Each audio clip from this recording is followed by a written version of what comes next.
El plan de estudios que teníamos en la Bauhaus, se acuerda que era de afuera hacia adentro. Nosotros llegábamos a esta última formación, que era donde empezábamos con el taller, el curso preliminar, íbamos eligiendo los talleres y llegábamos al último, que era el Bauhaus o la construcción. Acá en fíjense que está diferente. Empezamos con este curso básico, que es también de un año de formación, y una vez que vos aprobás ese curso, podías tener las opciones de departamento, ¿sí? Tenías el departamento de producto, de comunicación visual, que después va a incorporar cine, información, cinematografía, cine está allá, pero en realidad formó parte de comunicación visual y arquitectura. Y fíjense que alrededor y cerrando todo este círculo van a estar, fíjense las materias que aparecen, ¿sí? Economía, filosofía, psicología, política, sociología. Son todas materias de las ciencias sociales, ¿sí? Materias que en la Bauhaus no estaban, y en esta escuela, donde la cuestión política y social era sumamente importante, aparecen estas materias que son parte muy importante de la formación. Fíjense como de alguna manera el plan de estudios nuestro está como muy influido justamente de esa misma... Sí. Y economía, sociología. Sí, todas estas cuestiones, estas ramas que tienen que ver con la economía, con la sociología, la política, tienden a otra vez manifestar y realzar esa piedra fundamental que tiene que ver con las cuestiones del contexto y el entorno que hacía referencia a la diapositiva anterior. Bueno, ¿cómo era la enseñanza de en estos años, y que duró durante toda su formación, más allá de los cambios de dirección? Duraba 4 años la formación, ¿sí? El primer año era el curso básico común. Como todas las escuelas terciarias o los estudios terciarios en Europa, tienen cursos, sino admisiones, ¿sí? No me puedo anotar y entrar directamente, sino tienen entrevistas de admisión. Entonces todos los alumnos entraban en este curso básico. Una vez que lo aprobabas, tenías 3 años de formación. En esos 3 años de formación, cuando empezabas tu segundo año, acá podías elegir en los departamentos que nombramos alrededor, para que finalmente tuvieses el diploma final. Ahí están, creo que es Maxville, con los alumnos en esos banquitos que ya les mostramos. Hay muchas fotos de esos banquitos. En estos años de enseñanza básica,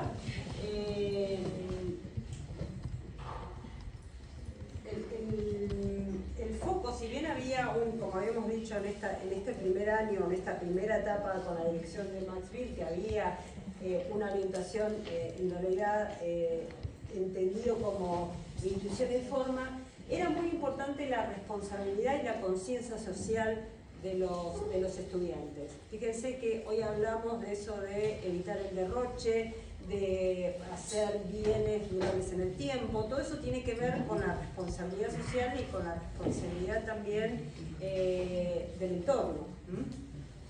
Este es un timer que lo hace Maxville, ¿sí? Fui poniendo algunas cosas para que fueran viendo.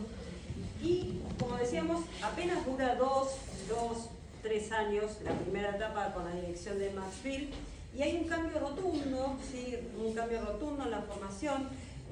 Tenía un sistema de profesores que eran profesores como itinerantes, ¿sí? Había una pequeña planta permanente de profesores, pero también había muchos profesores que entraban y salían, lo cual le daba mucho dinamismo, porque entraban o muchos alumnos que después se convertían en profesores, ¿sí?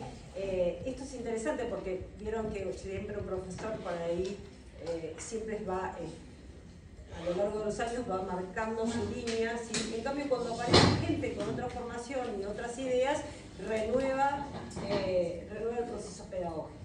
Entonces la formación Tomás Maldonado, que ya sabemos que es el argentino, que tenía una formación artística, y dice fundamentalmente que el diseño no es un arte y el diseñador no es un artista. Fíjense cómo cambia completamente esta idea, a pesar de que él venía de una formación artística. Y él va a intentar, a través del cambio del plan de estudio, empezar a entender el diseño como un proceso sistematizable, a ver que de alguna manera que el diseño, buscar convertir el diseño en una ciencia, ¿sí? Por esto del sistema, ¿sí? Entonces, ¿qué va a hacer acá? Va a empezar a incorporar profesores que tengan que ver con una base científica, ¿sí? De tal manera que prácticamente van a ocupar toda la formación de la Bauhaus, ¿sí? Que esto hay de la Bauhaus, de URM, que también va a ser un problema, una cuestión crítica. Que si bien este cambio que plantea Maldonado al principio es tomado como algo novedoso y como algo positivo, finalmente se termina cubriendo todo el plantel docente con científicos y termina diciendo, bueno, el diseño tampoco es una ciencia, ¿no? Pero eso es un poco más años adelante. Entonces, ahí está Maldonado. Fíjense lo que les contaba hoy de la escuela. Vieron que está como medio terminado todavía, no obstante ahí, y ese tablero, ese taburete que se pone uno encima del otro y termina siendo una mesa de trabajo. Y el cambio, ¿sí? A diferencia de la Bauhaus, se termina, este curso preliminar se va a orientar a la teoría de la percepción visual, ¿sí? Que es una cuestión científica, y la cuestión de la semiótica, que es algo que tiene que ver con lo sociológico, ¿sí? Con las ciencias sociales, la idea del estudio de los signos y de los símbolos. Entonces, esas materias que vimos que eran sociales, van a incorporarse otras materias, ¿sí? Esas ciencias sociales que ya las teníamos, la ergonomía, la metodología de proyecto y la tecnología, ¿sí? Estas en la segunda etapa de hoy. Y hay algo que siempre estuvo presente, pero que ahora se va a acentuar más, que son los encargos industriales que van a ser parte de la materia académica. ¿Qué quiere decir esto? Vos hacías el primer curso preliminar, cuando empezabas, elegías tu taller o tu departamento que ibas a estudiar. Esos departamentos recibían encargos de las empresas de afuera, ¿sí? Empresas privadas, y esos encargos dirigidos por diferentes docentes terminaban haciéndose prototipos que en algunos casos se iban a patentar y salir a la producción.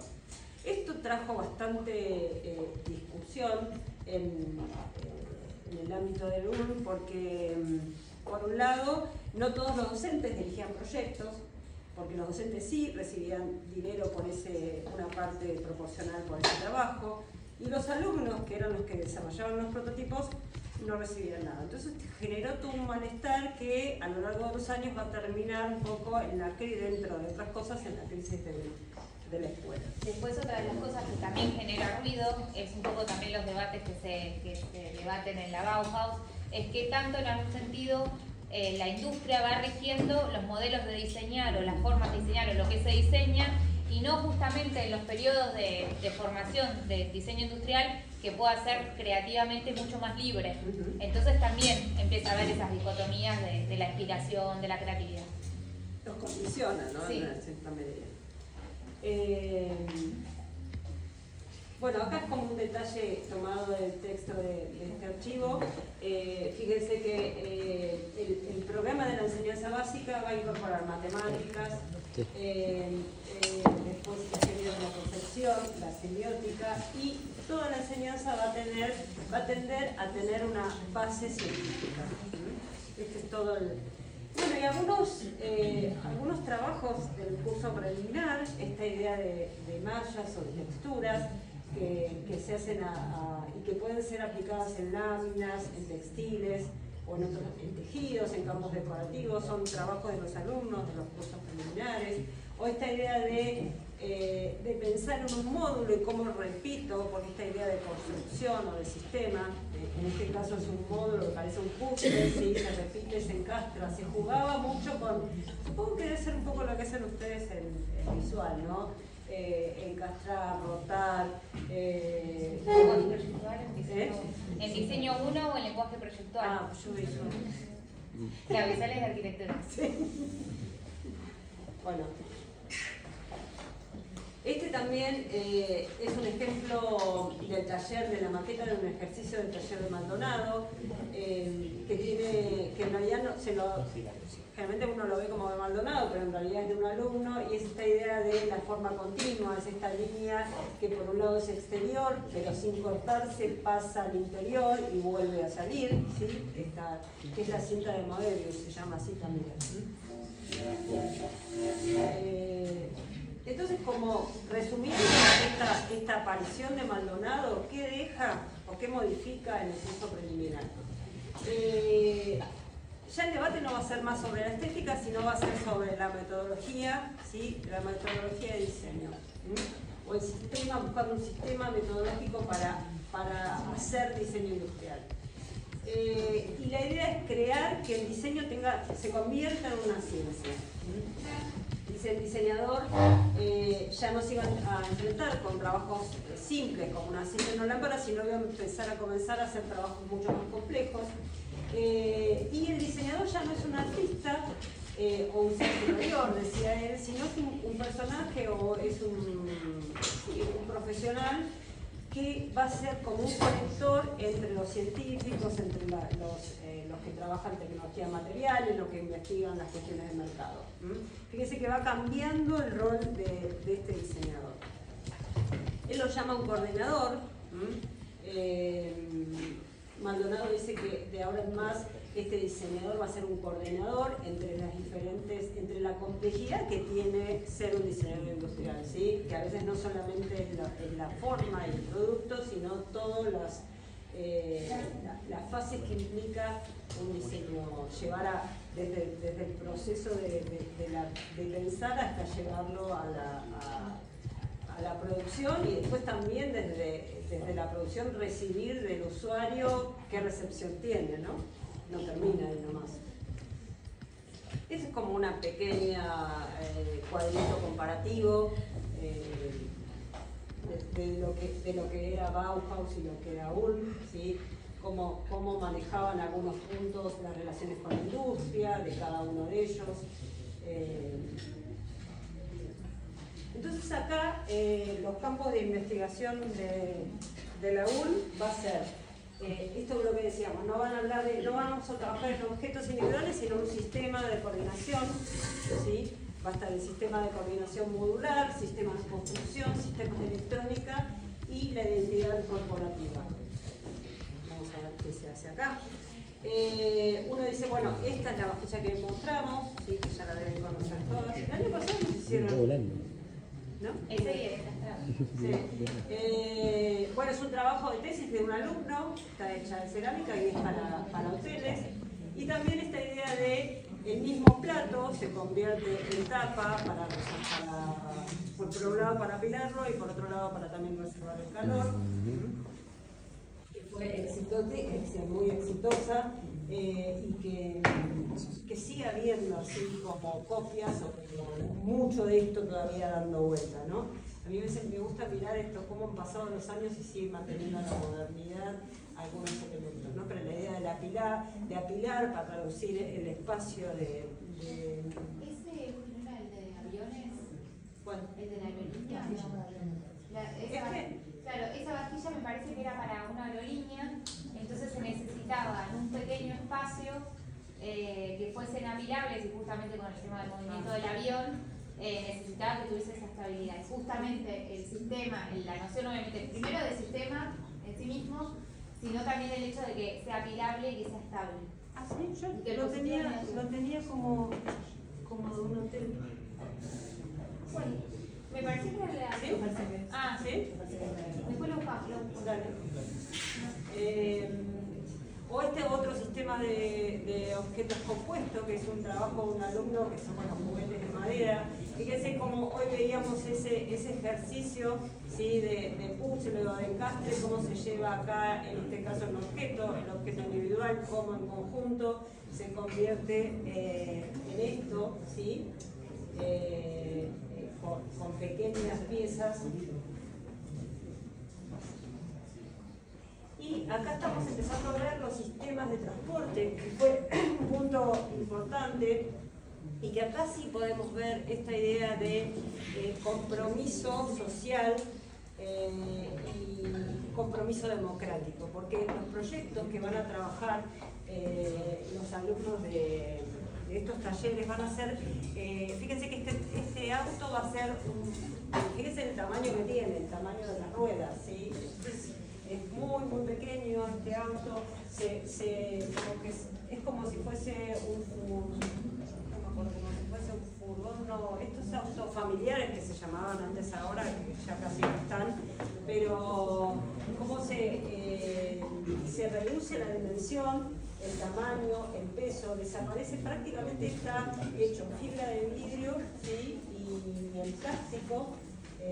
Se maximiza ahora miramos el interior, fíjense que esto era, los asientos eran rebatibles, con lo cual podías convertirse en un pequeño auto de carga.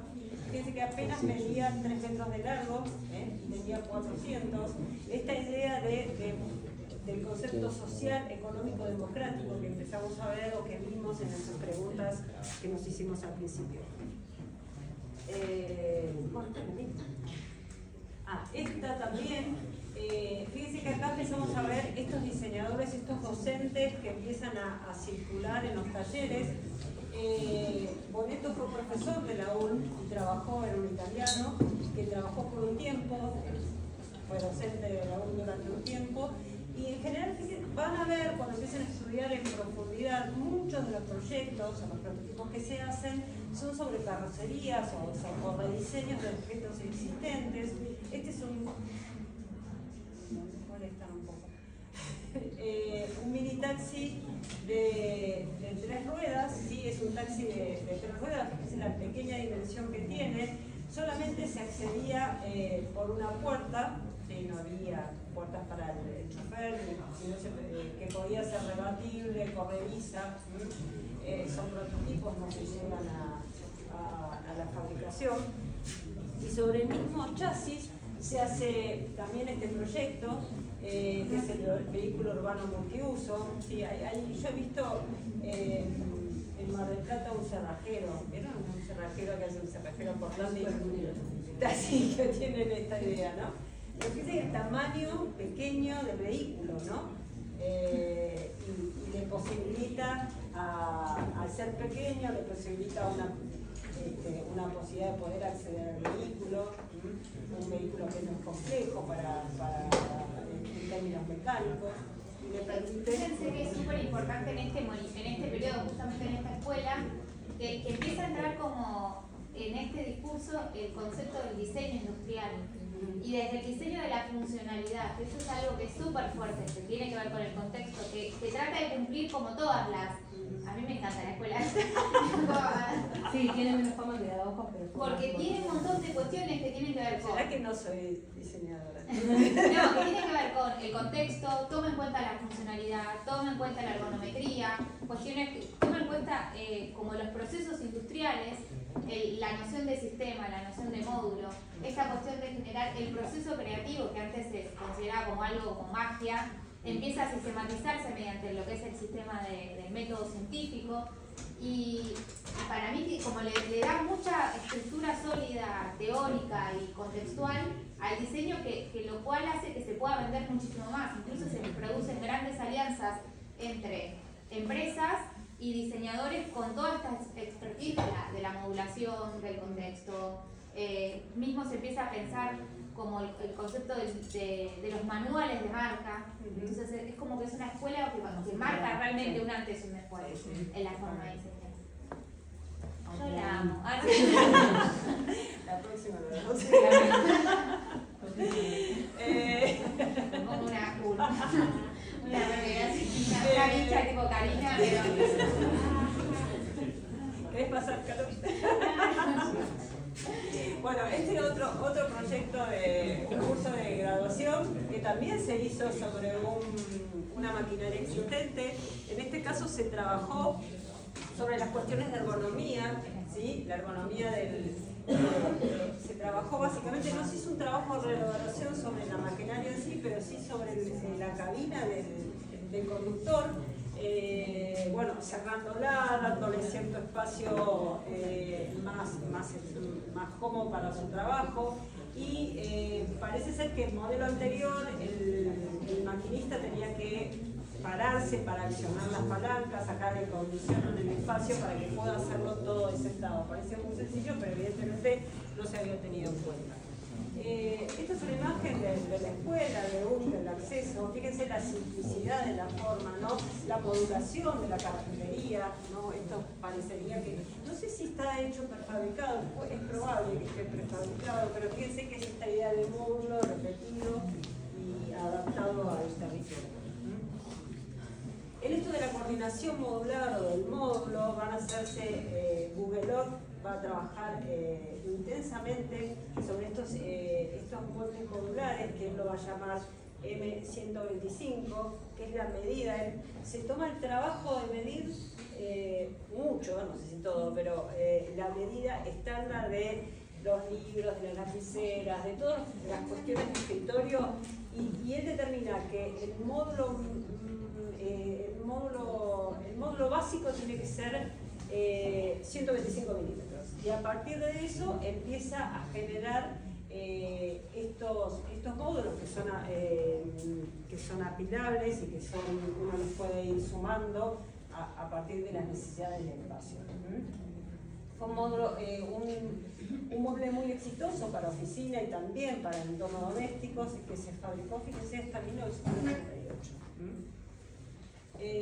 Otro sistema es el sistema de construcción, que acá se pensó sobre todo en la industrialización, en una construcción industrializada, porque ellos consideraban que era la manera más flexible de hacer ciudad y de hacer vivienda, porque la construcción industrializada le permite adaptarse a las necesidades de los usuarios y permite la ampliación.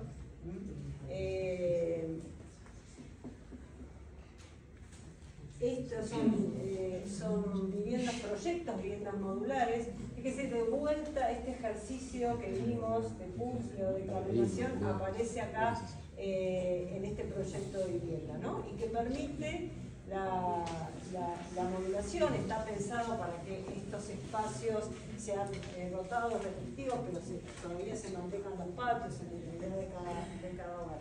Fíjense que parece como un pie de pool, para decir. Sí. O sea, esta noción de módulo, cómo se replica en diferentes escalas. También en el sistema de construcción se trabajó sobre un sistema de estaciones de servicio. Fíjense, está el compromiso social, el compromiso de hacer ciudad que tiene la escuela. Sí, de vuelta, fíjense que es un módulo básico, ¿sí? Que la estación con la dársena sin cubierta, después tenés la posibilidad de seguir creciendo la estación de servicio.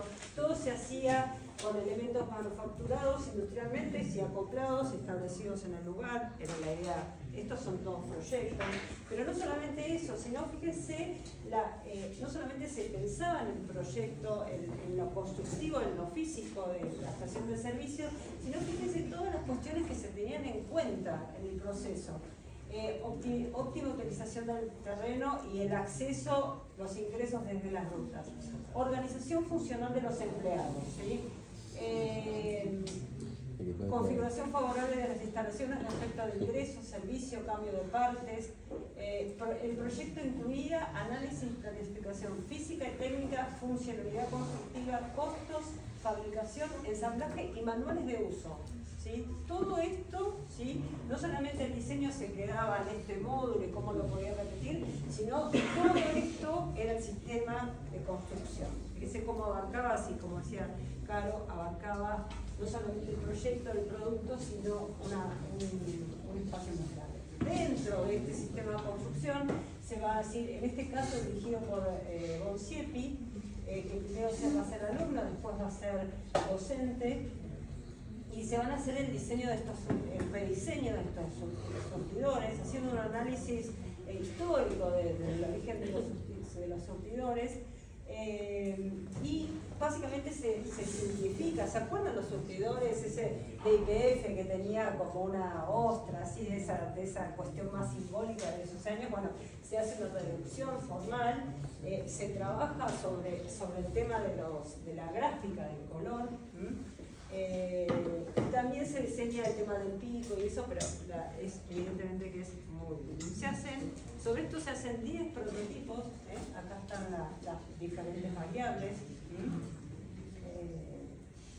trabajando.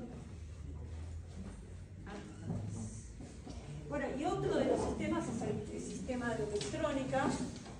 En este caso, el diseñador de estos años va a ser Dieter Rams, que va a ser, ya estaba trabajando para la Brown. Él trae los trabajos de la Brown, en esto que les decíamos, de que la formación de los alumnos era parte de la formación, era realizar proyectos encargados por empresas privadas, y Rams va a trabajar, ya estaba trabajando con Brown, siendo docente, va a traer estos encargos y va a hacer este combinado, que era el primer combinado de estos años, el combinado que combinaba un sintonizador, una radio y un tocadiscos. Simplificando, ¿sí? En esta idea, fíjense que simplifica todo lo que es la forma, la conexión, los colores del aparato, deja esas historias de las cajas de muebles que eran las radios hasta ese momento. Y esta es una vista superior de este combinado. Fíjense que también hay una simplicidad en torno a lo que hoy en día estamos hablando como diseño de experiencia de usuario, diseño UX, en la parte como más del digital, que tenía que ver con, bueno, la cantidad de experiencias necesarias, ni más ni menos, que el mismo intuitivo del usuario esté vinculado a cómo está, o sea, que sea amigable para el uso, o sea, para el uso y el funcionamiento. Es como un control remoto que tiene 70.000 botones. Bueno, nosotros les trajimos este es un tocadiscos portátil, ¿sí? De los años, fines de los años 50, que un poco, ¿por qué trajimos esto? Porque acá, ¿vieron? Hay una radio de Brown y también hay un rediseño del molinillo de café. Pero como no teníamos un tocadiscos, trajimos que es un tocadiscos portátil, ¿sí? Un tocadiscos portátil, ¿sí? De los años, está muy destruido, muy achacado, pero tenía patitas, ¿sí? Para llevarlo, y llegaba a tomar también un disco grande, tenía control de volumen, tenía una batería que le permitía... pero fíjense el tema del diseño todavía, fíjense la gráfica, ¿sí? Bastante, todavía tiene como un águila, anterior a... Y bueno, el tema del color dorado asociado generalmente al lujo. Igualmente yo considero que esto sería un objeto bastante caro para ese momento, pero fíjense que poquitos años después, fíjense lo novedoso, ¿sí? de este combinado de Rams, en realidad casi como estaban conviviendo con estos objetos. Bueno, y acá tenemos también una radio diseñada por Rams, ¿sí? Apenitas. Fíjense que la caja es la misma, le cambia, bueno, el dorado, que también aparece acá y que es bastante frecuente, es esta idea de los equipos Brown, que son estos equipos blancos, ¿sí? de la línea blanca del interior. También se le hizo un rediseño, una simplificación en la gráfica, la reducción de las líneas, solamente el color en la perilla que hacía esa perilla prende y da volumen, las dos cosas a la vez. Este también es un rediseño de Rams en los años 58, trabajando para Brown. Reduce, fíjese que desaparece esta idea de no se ven las cuchillas, ¿sí? Simplifica diseño. Es casi igual, este es como el que se usa ahora. Sí, es igual, sí. Y lo interesante también es cómo de alguna manera, desde la limpieza formal, desde la morfología, es mucho más armónico el rediseño que el otro, que es como que parecía que se va a caer de un lado para el otro. Sí. Y en todo lo que es en la escuela de ULM, lo que empieza a aparecer es esa impronta súper fuerte con todo lo que son el rediseño de productos de electrodomésticos, como la famosa línea blanca, ¿sí? Que esto se sigue manteniendo hasta nuestros días. Ahora negra. Negra o acero inoxidable. También hubo, en esta idea de la imagen corporativa, se trabajó un poco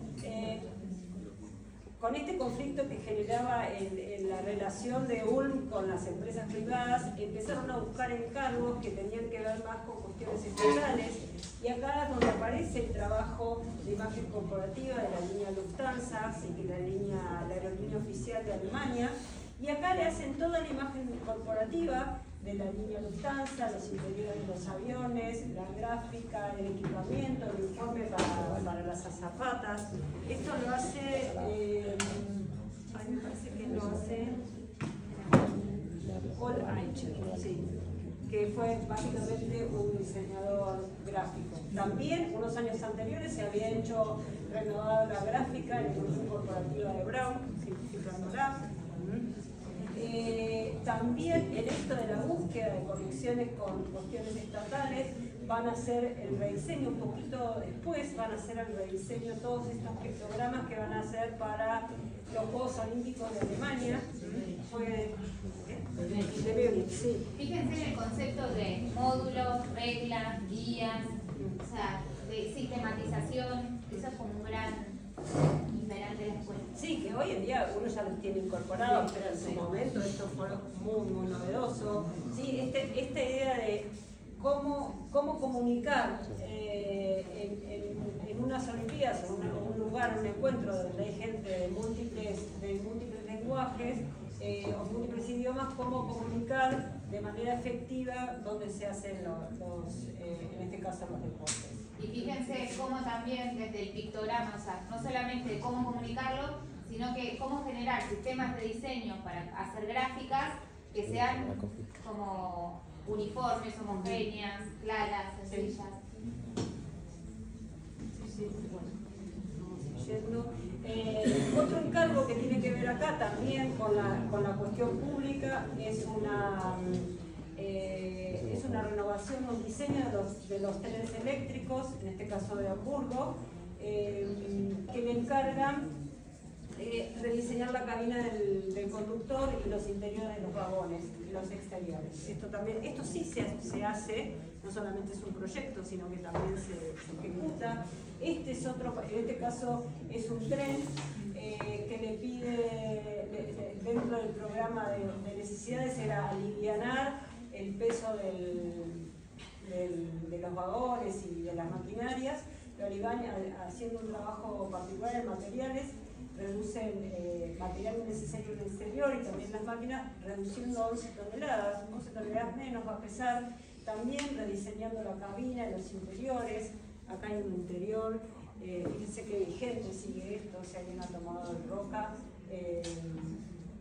lo ve claro.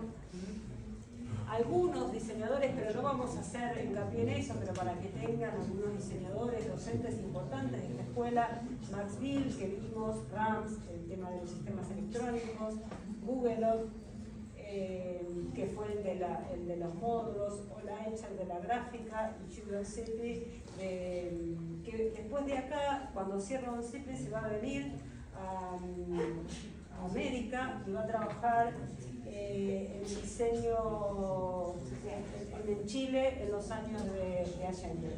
Hoy también estuvo acá en Argentina trabajando, y creo que hoy vive en Brasil. Bueno, y ya en los últimos periodos, ¿sí? esta cuestión de los encargos de empresas privadas, la gran beneficio financiera. En realidad, en los primeros proyectos ellos pensaban que con la matrícula ellos iban a solventar, eso no fue cierto. Empezaron una de las cosas es cómo se seguía, si sacamos los encargos privados, cómo encaramos, cómo pagamos los sueldos, cómo tenemos esta institución. Eso, si dejaban, que eso también estaba generando pérdida de autonomía académica. Y bueno, generó una crisis a fines del 68.